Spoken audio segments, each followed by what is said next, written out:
What's up, YouTube? Capital G here, D&O commentary. Got to get some new material now that my old videos kind of fell through because of the frame rate.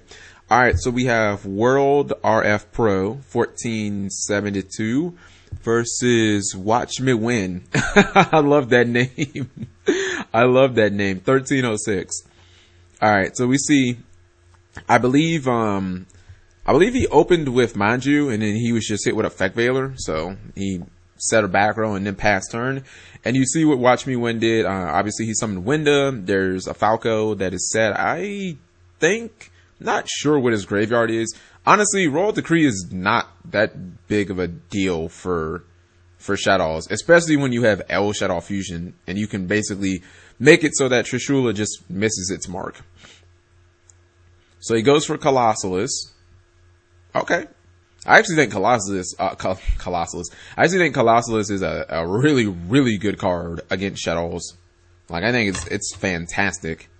So he activates Colossalus. Wait, he negates effects if I'm not mistaken, right? Yeah, he's gonna negate Winda, so obviously she will no longer be able to use her effect. So that he could special summon. Oh, Mirror of the Ice Barrier. He's gonna lose his whole field. Oh, I think I gotta read to see if that card says up to. Up to. Yeah, I think, if I'm not mistaken, I think he just loses everything. Basically. Oh, ja.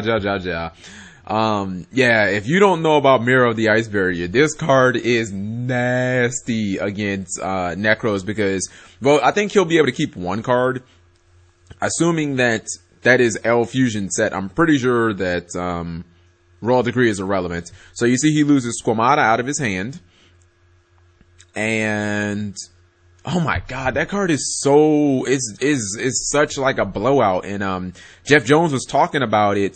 He loses Hedgehog from his graveyard, and he's gonna lose Winda, which I'm not really. I guess he wanted to do that so the Falco would just be not that big of a problem. But you see, he loses all of his monsters, he loses all of his spells, and he loses the Shuriken in his hand. That shit is great. It's not just that you get to kill the Trish, and you get to kill any other monster that they have. But then, in addition, you get to kill, like, their hand. You get to banish all of their ritual spells. Like, that shit is way too good. And you see that he basically has nothing now. Okay, so he top decked, Amanju, which, not really sure where that gets him. Because, I mean, I guess he can get a Valk, but, like, you don't have a way to get to your spells, so. And you don't have any spells, so like top decking the Manju and smiling isn't like, it doesn't do anything. That doesn't solve the problem. Especially, I think that the set card is L, but it could not be L. No, it must not be L, otherwise he would have already used it. And there's Thunder King Raioh. Wow. It says I bring the rain and thunder. Oh, nice. So obviously the Thunder King Raioh is real. He'll attack for. Oh, did he misplay?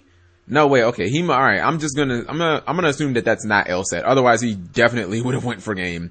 Let's see if he top decked Raigeki, which wouldn't really be that good in this situation. Alright, we're going to game 3. Raigeki wouldn't be that good because, Falco would just reset itself, and then Squamata would, like, give him a draw, or it would give him, like, a monster from Hedgehog, so. Yeah, man, you gotta side out Trishula. That card is trash.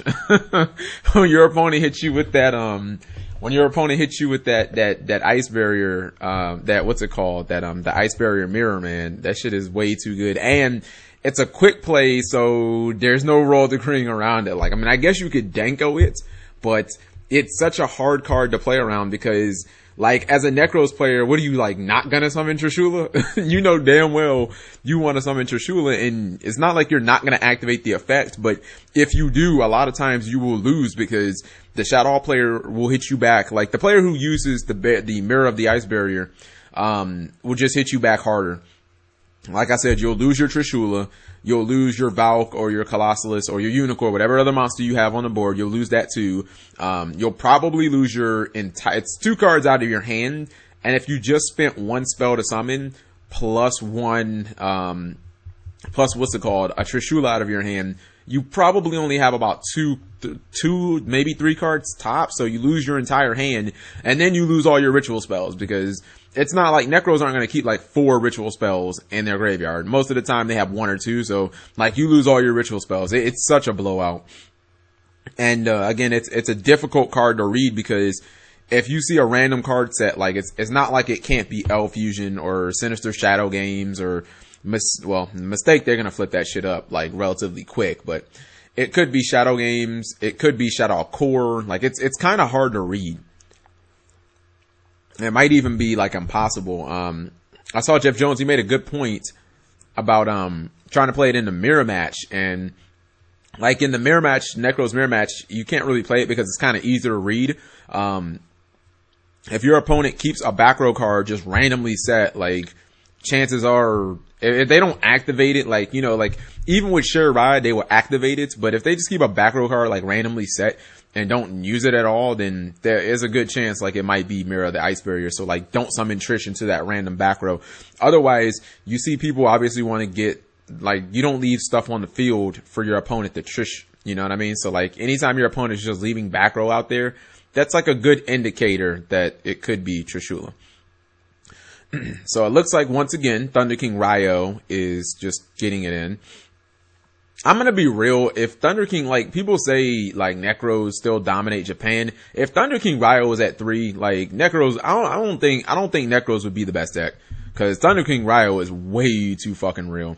So he's going to Mind Crush that Shurite. And, oh, does he seriously not have Shurite in his hand? If he doesn't, then man, he's just going for some off the wall shit. I guess he doesn't. Fair enough. I mean, don't get me wrong. That's what I would have Mind Crushed. I guess he wants to summon Unicorn. Has to give up on Manju. Ew. Oh wait, I think that's actually Sanju. Yeah, has to give up a Sanju to get the Raioh off board. Unfortunate Mind Crush there. Didn't quite work out. Okay, now Mistake is chained. See if he has an MST or something. Well, he would know if he has an MST. So, he has the Mistake to back him up.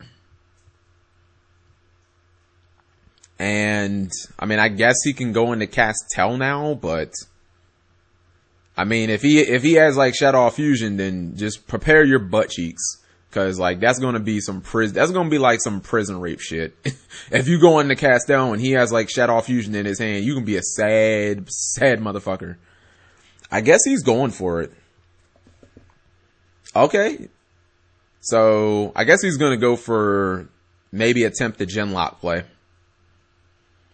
No, I mean, Watch Me Win is asking him, hey, isn't this play even worse? But like, you're not gonna do this play unless you have like a way to summon Colossalus and do the Genlock. Otherwise, it would make no sense at all. It would make no sense at this, to do this play. He better hope that he doesn't top deck a Mathmat. Okay, even better, right? Even better, right?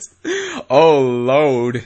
Okay, so Regeki is just getting it in, and man, the Shaddolls guy is getting all the cards he needs. And then he summons Denko Swagger.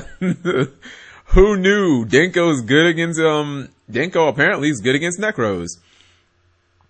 So, you see a Denko set. Now, obviously, Watch You Win can't set anything, but, I mean, I guess he felt like, what can you set against Shaddolls? Like, I don't even know any, maybe Roll Decree and get locked down or something? Oh lord, and he topped the best card, Mathematician. Can he kill him with Fearless? If he runs Fearless and he summons it in attack mode? I mean, I'm not a mathematician, but I'm just saying. I think he could have, do I have to bring this calculator up? Let's just, wait, he has Cowboy, he could have killed him. I'm not gonna do the math now. Because Fearless is what? 7 or 800? This and this is 32. Like if Fearless is like 700, that's 39. Add Cowboy on top of that, that's well over 4,400.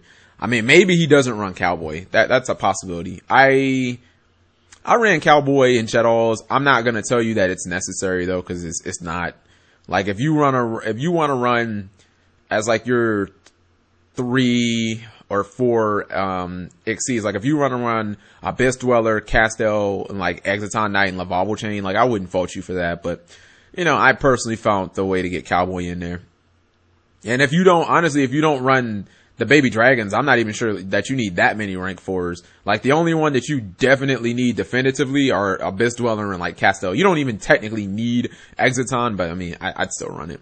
So anyways, Shadow Player Watch Me Win had pretty much all the outs, and that was a very just dominating win. Started out with Raioh, and even when Raioh left the field, even with a missed Mind Crush, the Regeki plus the mistake was way too strong. And again, it was said that a lot of times Nekroz players, when they know that you're not playing Nekroz, they'll leave their field, they'll leave a lot of monsters on field, and you saw that happen. And Watch Me Win capitalized with a well-timed Regeki. Thank you guys for watching as always.